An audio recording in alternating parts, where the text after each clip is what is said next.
All right, you guys good? Good open date. Some recruiting. It was a good week. Had a good practice last night, and going to play a very, very good Iowa team. Very good. Questions?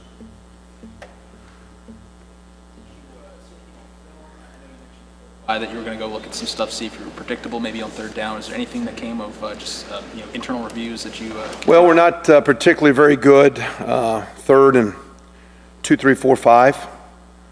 And so sometimes like most people, just statistically, our third and real long is much better than our third and much more manageable. And when you're playing a team like Iowa, it's really efficient, very good in the running game. They're going to get in a bunch of third and manageables where you got the run pass combinations and all that. So there's sometimes we're in decent position not making plays, and that's going to happen some when it's a guy on a guy. And against Michigan State, there's a couple times we got some decent coverage and they still make a shot. But the real deal is we got to improve, to me, our third and medium short, where we're basically not getting any stops. When I say any, I mean it needs to be a lot more than it is. That's the offense has a little bit better advantage then, but defensively you can make a tackle and keep a running play at third, for 3rd and 3 and get it to 1 or 2. So. Third downs we've seen are some of the issues for you guys. Your percentage, I know, is lower than what you'd like. Yeah, I think with Jordan's early again, we were a lot more in third manageables, and we've gotten a little bit with his injury, a little bit more pass oriented, which gets you a little bit more behind chains with some long yardage. You've also, I think, played. Statistically, and this defense here is 4th in the country in run defense, and very, very good. But I know Ohio State, Michigan State, Penn State defensively are all extremely high in run defense and good defense. So you're kind of playing uphill. I think, and not just Jordan's deal. Again, I think the injury at Danny Friend kind of hurt. Again, same deal. I think we've kind of lost a little bit of our balance, where again we've gotten into more third and longs, which to me gets you sledding uphill a little bit. I guess talking about Jordan, I know the bye week probably was good for him. Is he better than he's been, I guess, since Ohio State, being able to come through the Michigan State game the way he did and then get the week off? Yeah, I mean, he practiced every day with no setbacks. We were told going into the Michigan State game that he should be able to play and not have any issues, and he didn't as far as coming back. And now he practiced on Sunday, Monday, Tuesday last week with the work we did, lifting, running. Was really good last night in the work we did. So he's the best he's been. Now, is he as good as before he got hurt? I mean, I guess that's judgmental, subjective, his opinion. But he came out of the last game with no setbacks and looked good last night. Can you talk about what you've seen like last night? Was there a little bit different mental positiveness with the ball club at this point? Well, I think as players, for the most part, very impressed with how our group has kind of handled a lot of coming to work days every day, when good or bad. I don't think this team's been a team that's been a roller coaster up and down with energy. I didn't think our game performance, thought we were a little stale at Penn State, but other than that, there's not been a lot of visuals of, I didn't like the body language or the effort or the attitude and energy. And again, we did a fair amount of we use the word developmental, and sometimes developmental maybe it's Greg Gooch, who's learning how to play bandit, who was playing linebacker. Maybe it's Brandon Knight that you're already playing as a freshman. So it's not just, hey, you're redshirted guys or guys that aren't playing. It's just, some of the second team guys need work. So we did a fair amount of that last week. Did some introductory work for the guys that have played a lot, try to take a little bit of hitting off of them. Last night we kind of gassed it back up a little bit and kind of really wasn't a very long practice, but we were padded up. We were buzzing around, did a lot of work together. A short version of a preseason or a spring ball kind of day, and a lot of energy. So again, like what I saw, and hopefully that'll lead into some really strong prep. Now we're kind of back into just Iowa. Last week it was a little bit of everything, a little bit of developmental, a little bit of intro of a few opponents, a little bit of get your team fresh mentally, physically. But I liked last night was one of the better practices we've had, and I think we're a decent practice team. Want to get us into being a better game team, and we'll see if that translates Saturday. But last night was very good, Don.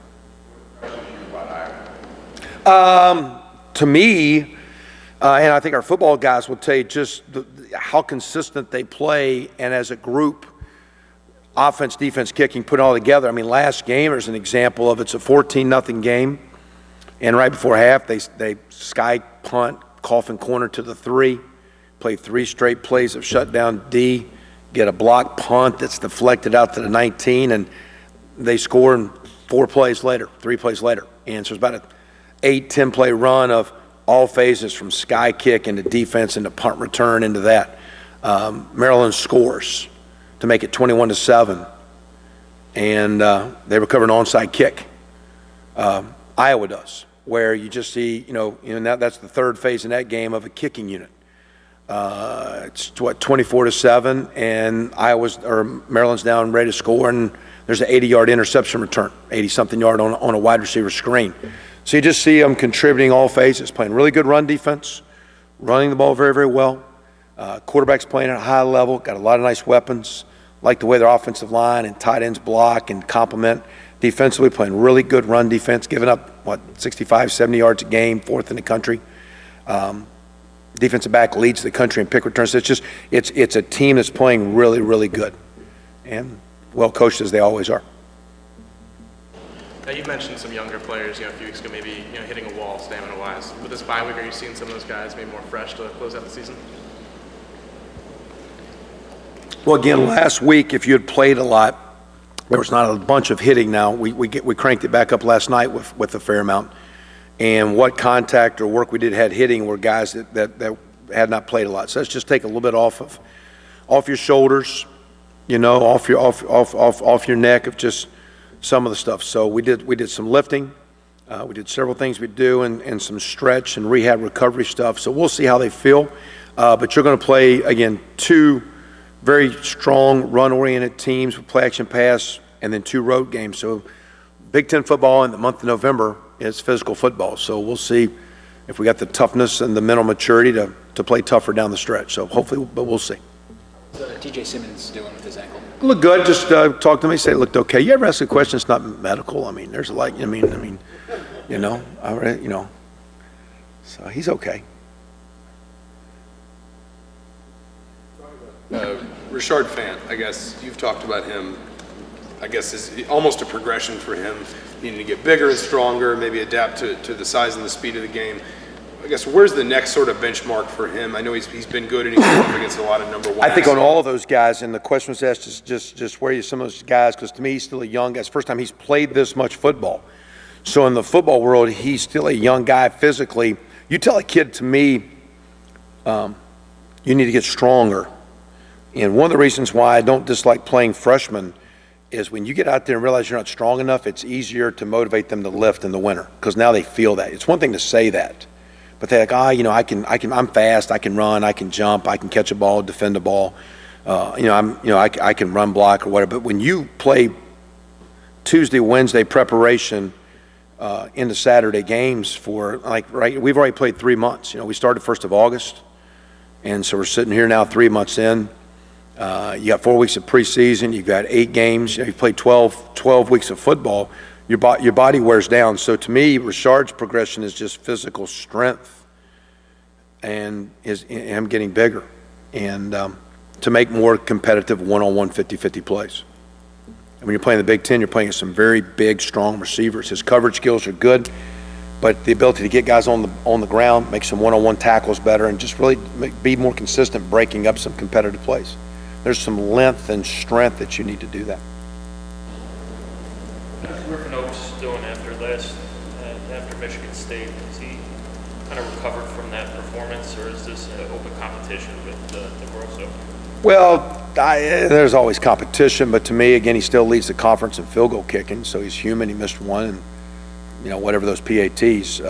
We'll see. I mean, we'll keep an eye on him, making sure it doesn't become an issue.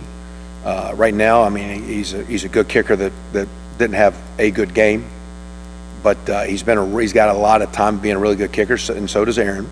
And so it's not like we're charting everything, but we'll keep an eye on. We expect him to bounce back, and if for some reason, and more than anything, just body. You can be human and miss a kick, but just the way you carry yourself and your confidence level has a lot to do with that. And if we question that, if we need to do something else, we will. But I don't expect that. At the same time, I do have a lot of confidence in Aaron. I think he was our starting kicker a year ago. So, I mean, they're both good. They were both the 2 best kids in the state when they came out.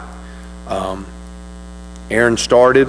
Aaron had a game that wasn't particularly good and had bad body language, and we went to Griff, and he kind of took off. And the next week, had a couple good kicks against Missouri and some nice out of the end zone. Had a school record kick the next. He's done kind of good, but he just came off the first bad deal. So we'll see how he responds. So we'll keep an eye on him. I expect him to do well, but I do have a lot of confidence in Aaron if we need it. So we'll just let it play out. It's not, by no means, there's no threatening gestures, other than we just expect him to bounce back.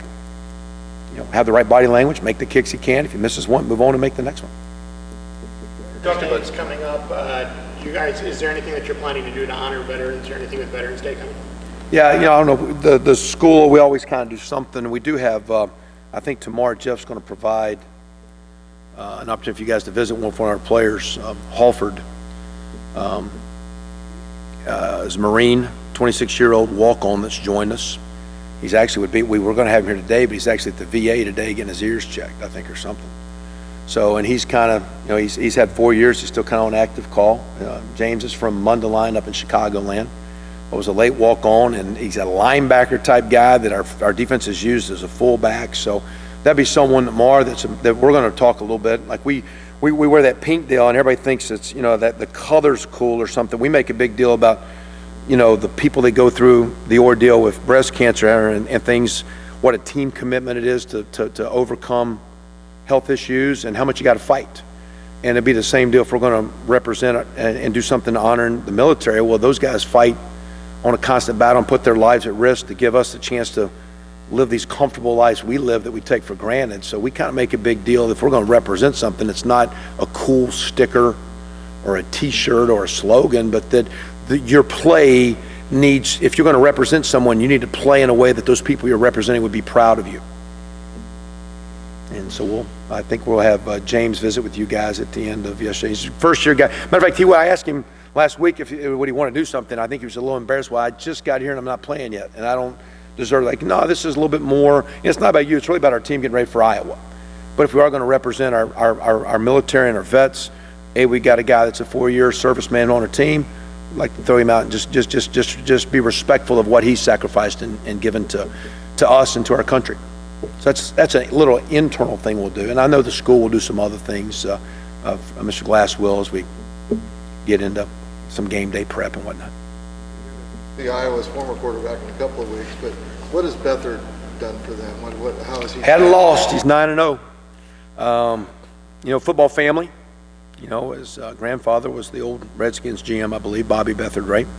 So just seems to have a nice presence about him. I guess he's injured a groin, but he's still moving around pretty good that last game. I think they're smart. He's a kid that does have some mobility, but really distributes the ball well.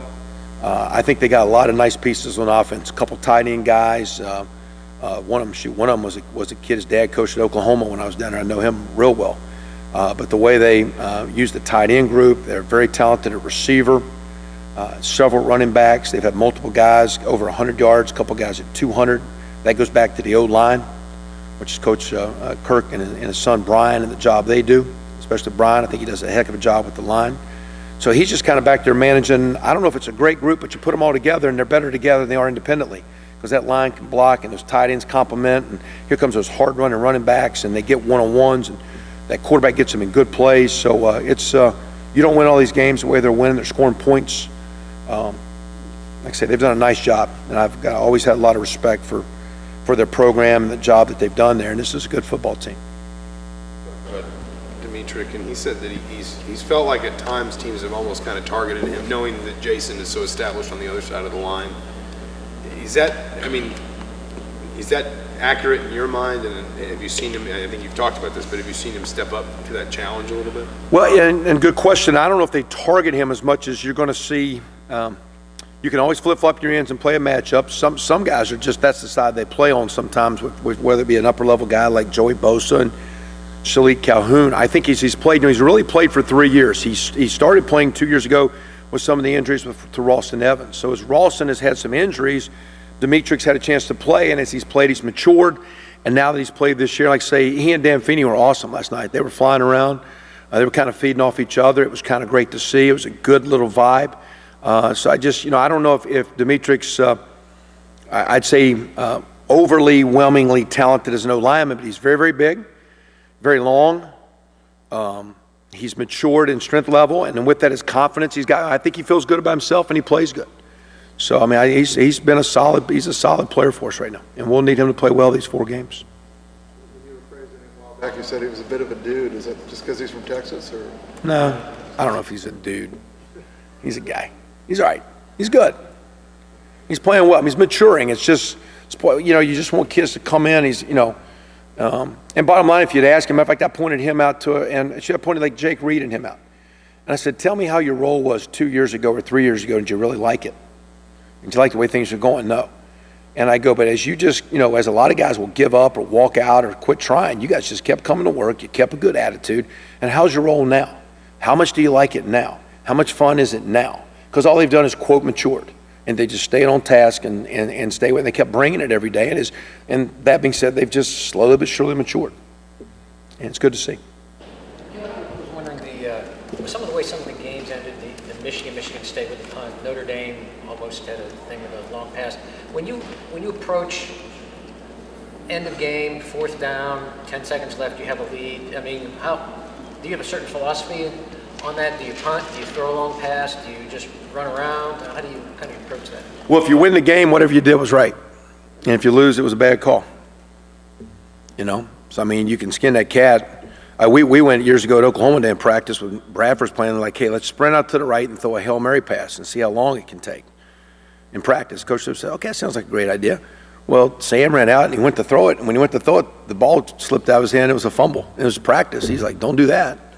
We're just like, hey, does it take 6 seconds, 7 seconds, 8 seconds? So if you can't, how much time do you have? So, I mean, there's, you're playing odds. I think the one thing, I think too many football coaches are too conservative.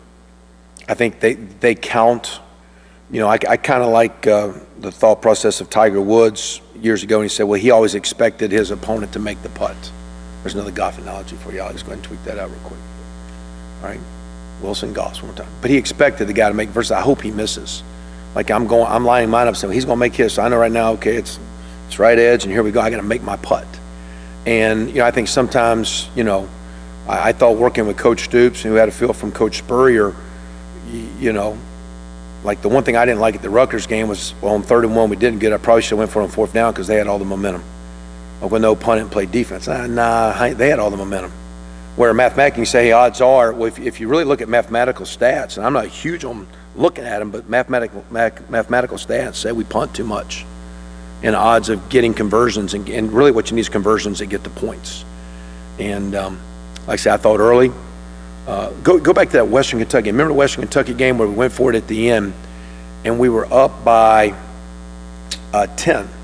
And my thought was, when you're saying, what's your thoughts? My thought was, first of all, Western Kentucky is going to score touchdowns a lot. That's just the type of team they are. No matter, not that your defense is going to play bad, they are going to score touchdowns. So my thought was, if we kick a field goal, it goes to 13. So I flick over defense. I said, if we kick a field goal, it's 13. You're still losing with 2 touchdowns. I think we need to go to 17, make it a 3-score game. So what do you guys think? Go back to offense. Like, again, if we're sitting here, we can go to 13. Because you're not going to lose at 10.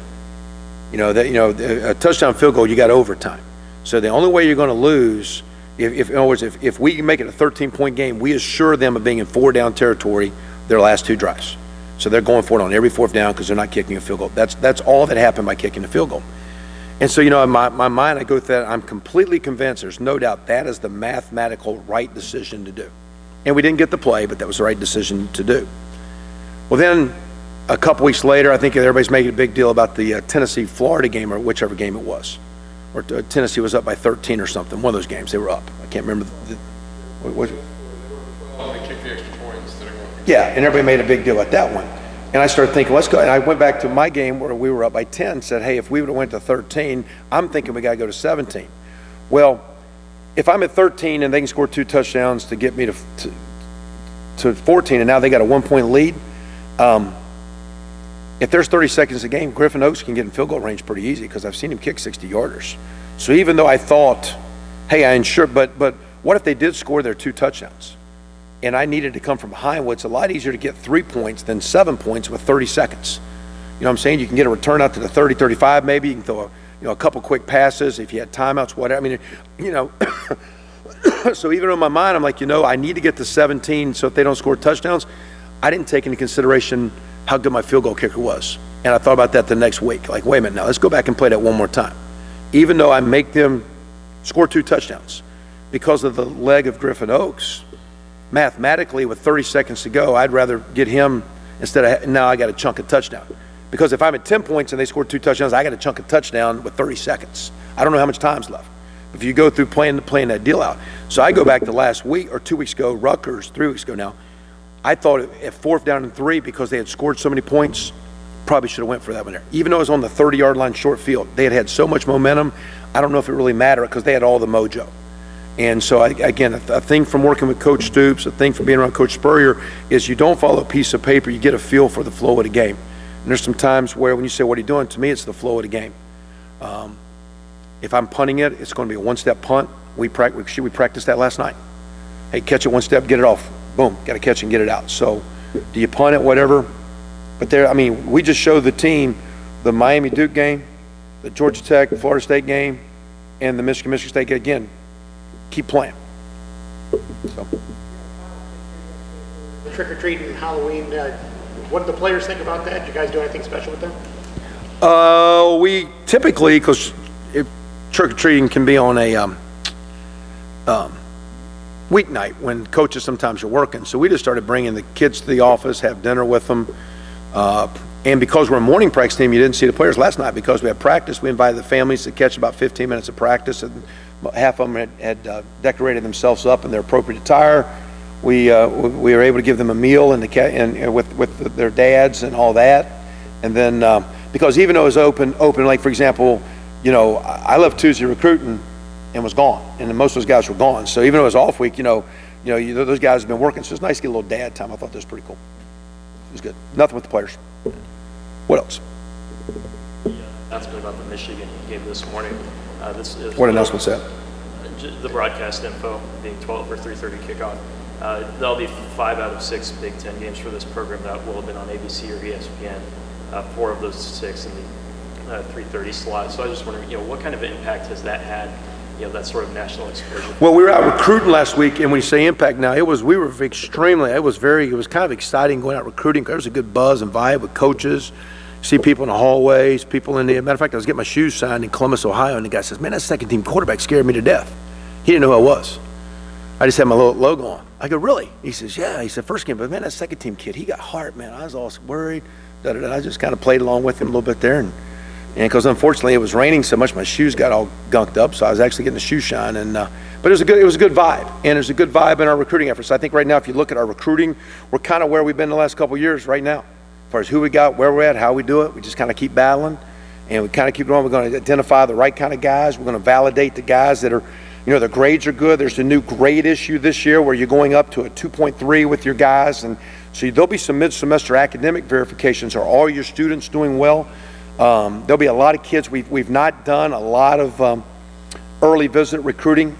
We'll get some guys in this week. Next week we'll get a lot of kids December, and then our January mode. So, but I was very encouraged on the road, just watching kids practice, listening to their coaches talk, the phone conversations we've had, and I think the more now we need victory, and we need wins. And we got a tough opponent this week, but there was a point in time I didn't know if we were ever going to get on those networks. Now it's nice we're getting there, but man, what this is about. It's about winning, and it's about getting Mangieri, Shaw, and Sudfeld and Spriggs and those guys some W's. And we're going to have a very, very good week, and we're going to go after Iowa as hard as we can. I expect it to be a great game. I know they're a great team, but I just like the look in our guys, like the way they're doing it, and I think we're going to have the best go we can this week and keep moving.